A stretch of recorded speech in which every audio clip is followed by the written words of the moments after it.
Welcome to the Deep Dive. Today we're diving into the world of inclusive education. But, and get this, we're going beyond the typical conversations about why it matters. We're talking flipping the script, challenging some assumptions, really exploring how everyone benefits. When we move past this idea of just plopping neurodivergent students into neurotypical classrooms. It's such a crucial conversation to be having because, we often talk about inclusion as if it's this one-way street, with neurodivergent students needing to adapt to the quote-unquote norm. But what if we just, turned that on its head? What if we built an education system that truly embraced those differences? Right, and that's what we're digging into today. You brought research from Dr. Jamie Horrocks, an autistic special education teacher who's also a Gestalt language processor. Right. And they really challenge the traditional inclusion model. They say it often misses the mark. Yeah, Dr. Horrocks, they argue that these traditional models, they end up placing the burden of adaptation solely on neurodivergent students. And when we look at common practices like, providing sensory overload tools or quiet spaces, you can totally see why that falls short. Okay, so let's unpack that a little bit. What's the issue with those tools if they're meant to help? Okay, so imagine you're constantly being told to put on noise-canceling headphones or go sit in a separate room just to, handle the regular school day. You might start to feel like, you're the problem. You're not welcome in the shared space. Yeah, it's like saying, we've made this space for you, but, try not to need it too much. Exactly. And that's what Dr. Horrocks really wants us to challenge. It's like, putting a Band-Aid on a broken bone. These accommodations, they're important, but they don't address the root cause, which is often a lack of understanding about different ways of processing information. And that's where Dr. Horrocks' research on Gestalt language processing comes in. Right. Exactly, yeah. Gestalt language processing, GLP, it's a way of understanding language holistically rather than analytically. So instead of processing language word by word, someone with GLP might absorb it all at once, like taking in an entire painting instead of focusing on the individual brushstrokes. Okay, so how does that translate to, a real classroom situation? Okay, so imagine a teacher is giving instructions for a project. A student with GLP might miss individual steps if they're focused on the overall goal or if a single word triggers, a memory or an emotion. And suddenly they're seen as not paying attention when in reality they're processing the information in a completely different way. That's such a good point. Yeah. We make assumptions about how people learn based on what we consider typical, but what if we're just missing half the picture? And that's where the double empathy problem comes in. It highlights how communication breakdowns are often blamed on the autistic person, rather than acknowledging the neurotypical person's lack of effort to understand a different communication style. So it's about bridging that gap from both sides. Yeah. It's not just up to the neurodivergent student to conform to the norm. Yeah. It's about creating a learning environment where everyone feels seen, heard, and understood on their own terms. Precisely. And what's interesting is that Dr. Horrocks found that when neurotypical students were taught about GLP, they naturally became more empathetic and understanding toward their neurodivergent peers. And it wasn't about pity or anything, it was about genuine connection and respect. Okay, so we're talking about reframing empathy here, shifting from this idea of fixing neurodivergent students to truly valuing their unique ways of being. What does that actually look like in practice? It starts with recognizing that differences aren't deficits. Take alexithymia, for example, which Dr. Horrocks has written about extensively. It's the difficulty identifying and expressing emotions. Have you ever, felt totally misunderstood when trying to express your emotions? You just can't find the words or you express it differently than expected? Now imagine feeling that disconnect almost constantly. Right, and now put yourself in the shoes of an autistic student with alexithymia. They might be misinterpreted as aloof or uncaring or even disruptive simply because their way of experiencing and showing emotions doesn't fit the typical mold. We got to change that narrative from you're not expressing yourself correctly to let's find ways to understand your needs and your feelings. Absolutely. This is about more than just individual students. This is about a fundamental shift in how we view and value neurodiversity. It's about recognizing those differences as strengths, not weaknesses. So how do we make this happen? It feels like such a massive undertaking, changing the very fabric of our education system. It is a big task, but like any large project, it starts with smaller, concrete steps. And Dr. Horrocks actually provides some really tangible solutions in their work. Well, don't leave us in suspense. What can educators start doing today to move towards this more inclusive vision? Well, one powerful step is to incorporate diverse perspectives into the curriculum itself. Let's move beyond textbooks that feature only neurotypical characters and experiences. You mean bringing in stories written by neurodivergent authors, celebrating historical figures who are likely neurodivergent, that kind of thing? Exactly. Let's showcase the incredible diversity of human experience, and not just in dedicated units on, like, quote-unquote, tolerance, but woven into the very fabric of what and how we teach.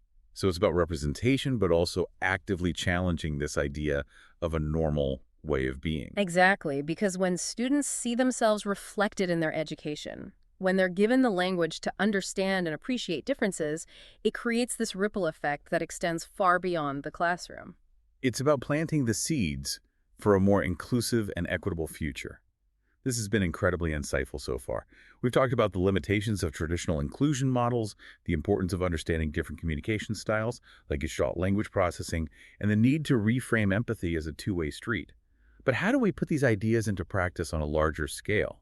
What does a truly inclusive educational system look like, and how do we get there? Those are the million-dollar questions. And luckily, Dr. Horick's work offers us some pathways forward, some concrete ways to move from theory to action. Okay, I'm ready for some action steps. What does Dr. Horick suggest? Well, Dr. Horrocks is a big advocate for starting with educator training. Okay. They say it's not enough to just tell teachers to be more inclusive. Right. We need to equip them with like a deep understanding of neurodiversity, different communication styles, the challenges that neurodivergent students might face in a traditional classroom. So we're talking professional development workshops, new curriculum resources, that sort of thing. Yeah, but it goes beyond just like one-time training sessions. Oh, yeah. We need to foster a culture of ongoing learning and collaboration. Okay. Imagine a school where educators feel empowered to ask questions, share their challenges, and experiment with new approaches. It's about creating a support system for teachers so they feel confident and equipped to create that inclusive environment. Yeah. After all, you can't pour from an empty cup. Yeah, precisely. And, Dr. Hurwitz uses this great analogy. They say that simply providing those sensory overload tools or quiet spaces for autistic students, while important, Yeah. it's like constantly offering someone a chair in a room that's designed for standing. Yeah, It doesn't actually address the underlying issue. it's about changing the design of the room itself, Yeah, not just making it slightly more bearable for the person who needs to sit. exactly. We need a systemic change. Okay. We need to rethink how classrooms are designed, how instruction is delivered, how learning is assessed. Okay. Imagine instead of rows of desks facing a whiteboard, a classroom with flexible seating arrangements, quiet corners for individual work, and areas for movement and sensory breaks. So a space designed for a variety of learning styles and needs, not just the mythical average student we often build for. Exactly. But inclusive design, it goes beyond just the physical space, right? Okay. It's about making sure everyone feels comfortable communicating and participating. So going back to GLP, that might mean providing instructions in both written and verbal formats, or even allowing students to express their understanding through art or music, right? Exactly. It's about recognizing that learning isn't one size fits all. Yeah. We need to be flexible, adaptable, and ready to meet students where they are. Which circles back to professional development and support for educators. Right. They need the training and resources to implement these ideas effectively. Absolutely. And it's not just about the teachers either, right? A truly inclusive environment, it requires everyone to be on board. Right. Administrators, support staff, parents, the whole school community. Because it really does take a village, right? It does. It's about creating a culture where everyone feels responsible for ensuring all students feel seen, heard, and valued. That sounds like a massive cultural shift. But imagine the impact, not just for neurodivergent students, but for everyone. Absolutely. Research has actually shown that inclusive classrooms, they benefit neurotypical students too. Yeah. They develop greater empathy, problem-solving skills, and even show improvement in academic areas. That's incredible. It's like by creating a more supportive and inclusive environment for some, we create a richer learning experience for everyone. It's about recognizing that diversity isn't just something to tolerate. Right. It makes us stronger and more innovative. So how do we turn this ideal into a reality? How do we move from talking about inclusion to actually seeing it in schools around the world? It's a marathon, not a sprint, right? It requires effort and a shared commitment to change. Right. But the good news is there are already amazing people and organizations doing fantastic work in this area. So it's about supporting those who are already leading the way and continuing to push for progress. Exactly. We need to amplify neurodivergent voices, advocate for policy changes, and hold our educational institutions to a higher standard. We all have a role to play in building a more inclusive and equitable world. Right. Now, some people might be listening and thinking, this all sounds great, but it's just not realistic. Schools are underfunded, teachers are overwhelmed. Where do we even start? What would you say to those who feel daunted by the scope of this change? That's a valid concern, Yeah. but I believe that inclusion is not a luxury. Okay. It's a fundamental necessity. Okay. We can't keep designing our schools and classrooms for a narrow band of the student population. Right. It's not just morally wrong. Yeah. It's impractical in a world that's becoming increasingly diverse. So it's not just about doing the right thing. It's about equipping students for the real world, which values collaboration, adaptability, and empathy. Yes. And let's be honest. We often find resources for things we prioritize, right? Right. If we truly believe in inclusive education, we need to back it up with funding and support. It's about shifting our mindset from we can't afford it to we can't afford not to do it. Exactly. The cost of inaction is far greater than investing in an education system that truly serves everyone. Powerful words. We've talked a lot about the what and why of inclusive education. Right. Now, let's get practical. What are some concrete steps our listeners can take, even if they aren't educators, to support this movement? That's a great question. There are so many ways to get involved. Okay. One of the most impactful is to educate yourself about neurodiversity and inclusive education. Okay. There are countless books, articles, podcasts. Like the one you're listening to right now. Exactly. The more we understand these issues, the better advocates we can be. Right. Share what you learn with your friends, family, colleagues. Start conversations. Break down those stigmas and get people thinking differently. Yes. You can also support organizations that are promoting inclusive education by donating your time, your money, your resources. Every bit counts. Absolutely. And for those who are ready to take it a step further, contact your elected officials and advocate for policies that support neurodiversity and inclusion in education. Let's make our voices heard. That's how we create real change. Yes. Now, before we wrap things up, I want to go back to something Dr. Horrocks mentioned. Reframing empathy and adaptation. What does that mean? And why is it so important? It's about moving away from the idea that neurodivergent individuals are the only ones who need to adapt. Just shouldn't be about fitting into a neurotypical box. Exactly. It's about everyone feeling comfortable and respected. Okay. It's not about saying you need to change, but rather let's understand and appreciate our differences. It's about focusing on strengths, not deficits. Right. Celebrating what neurodivergent individuals bring to the table. Precisely. When we value and celebrate difference, we all benefit. This has been eye-opening. I feel like we've only just scratched the surface. Yeah. To bring it back to Dr. Horrocks' work, do they offer any practical examples of what this looks like in a real classroom setting? They do. One that really struck me was how Dr. Horrocks approaches the idea of leadership. Interesting. How so? Well, think about traditional classroom leadership roles. Taking charge, delegating, being assertive. Right. For some neurodivergent students, those expectations can feel inauthentic or uncomfortable. Like they're being forced to play a role that doesn't fit. Yes. Instead of forcing those roles, Dr. Horrocks encourages a more collaborative and fluid approach to leadership. What does that look like in action?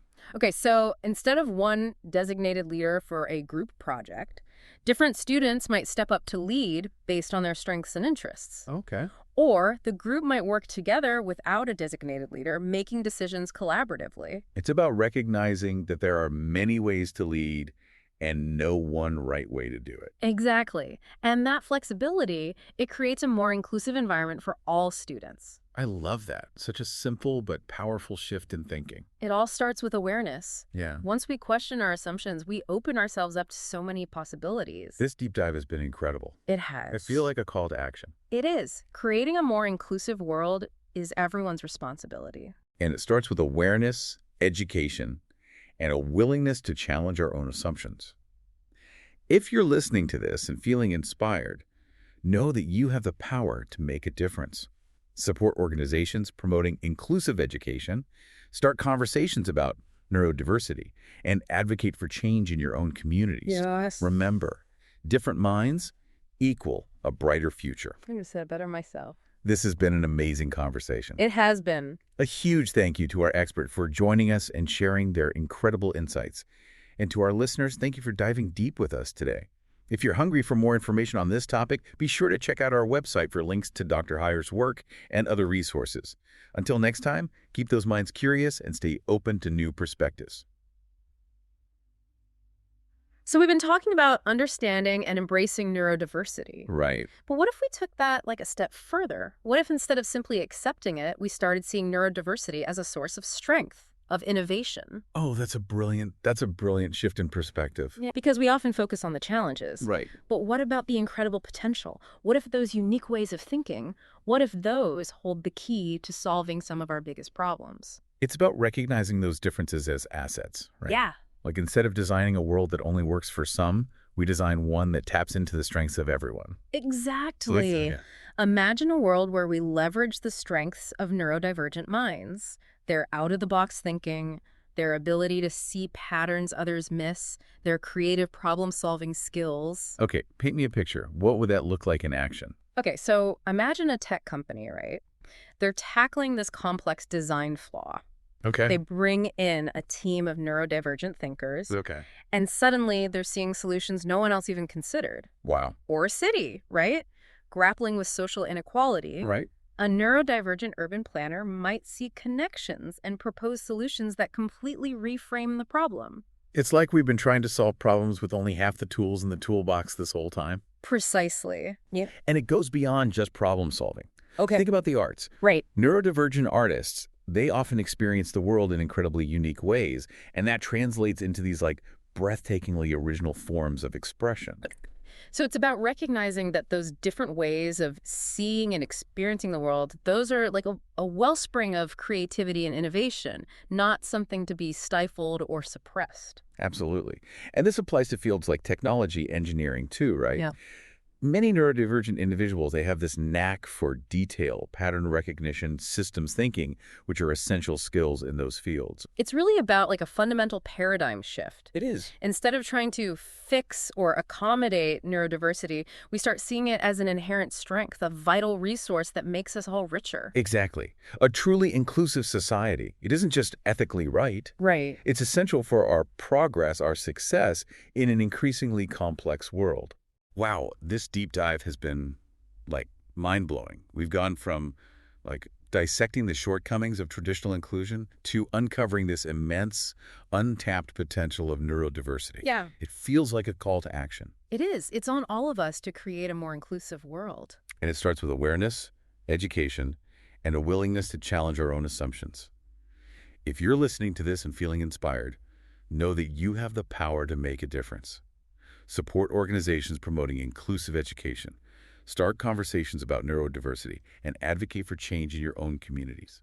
Remember, different minds equal a brighter future. Couldn't have said it better myself. This has been an amazing conversation. It has been, yeah. A huge thank you to our expert for joining us and sharing their incredible insights. And to our listeners, thank you for diving deep with us today. If you're hungry for more information on this topic, be sure to check out our website for links to Dr. Horig's work and other resources. Until next time, keep those minds curious and stay open to new perspectives.